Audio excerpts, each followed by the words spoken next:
Hi there, I'm Pastor Mike, and welcome to my weekday podcast. We're looking each day at what it means to be a disciple of Jesus. And we have seen that the first element of being a disciple is to be a believer, and the second is to be a follower. And then to be a follower, it will be costly, in that we'll need to surrender our will and obey God's will for our lives. But there is joy in serving Jesus and following him and doing the will of God. Being the disciple, although costly, we know is going to be the greatest way. Jesus says in Luke 14:28, suppose one of you wants to build a tower. Won't you first sit down and estimate the cost to see it, if you have enough money to complete it? For if you lay the foundation and are not able to finish it, everyone who sees it will ridicule you, saying, the person began to build and wasn't able to finish. Or suppose a king is about to go to war against another king. Won't he first sit down and consider whether he is able with 10,000 men to oppose the one coming against him with 20,000? If he is not able, he will send a delegation while the other is still a long way off, and will ask for terms of peace. In the same way, those of you who do not give up everything you have cannot be my disciples. Following Jesus and surrendering our will for his is bearing our cross. And yet we will never be asked by God to carry anything that we cannot bear. It reminds me of a story of unknown origin. A troubled and a burdened man prayed and prayed that God would take his burden away. Day after day he prayed that his life would be easier, and he begged for God's intervention. And one day Jesus came to the man and asked, my child, what troubles you? And the man replied that his life was full of turmoil and that it had become too much for him to bear. He again asked for help, stating that he just couldn't continue to go on. Now Jesus, feeling the man's anguish, decided help was in order, and the man was so happy that his prayers were about to be answered, that his burden already felt lighter.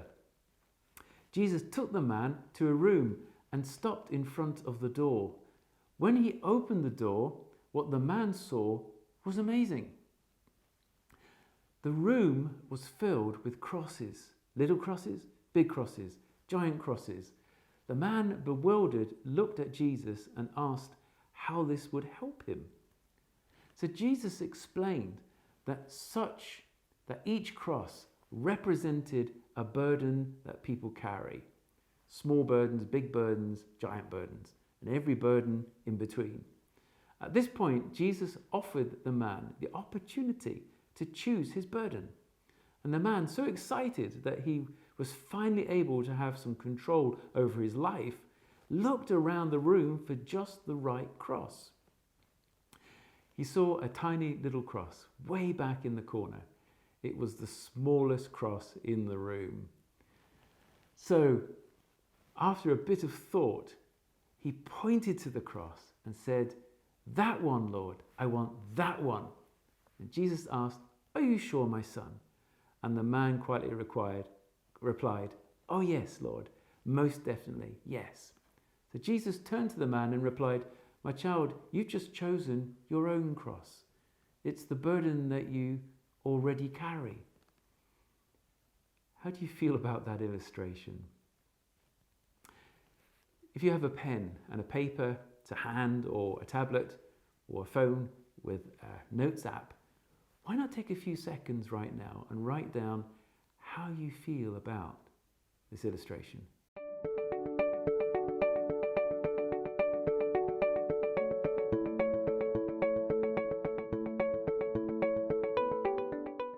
Okay, whatever your answer is, there is great encouragement from the Word of God about enduring the hard times.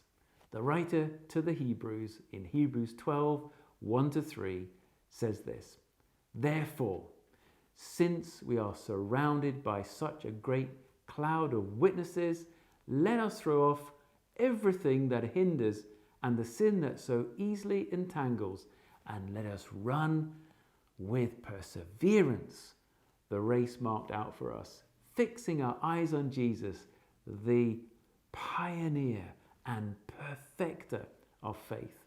For the joy that was set before him, he endured the cross, scorning the shame, and sat down at the right hand of the throne of God. Consider him who endured such opposition from sinners, so that you will not grow weary and lose heart.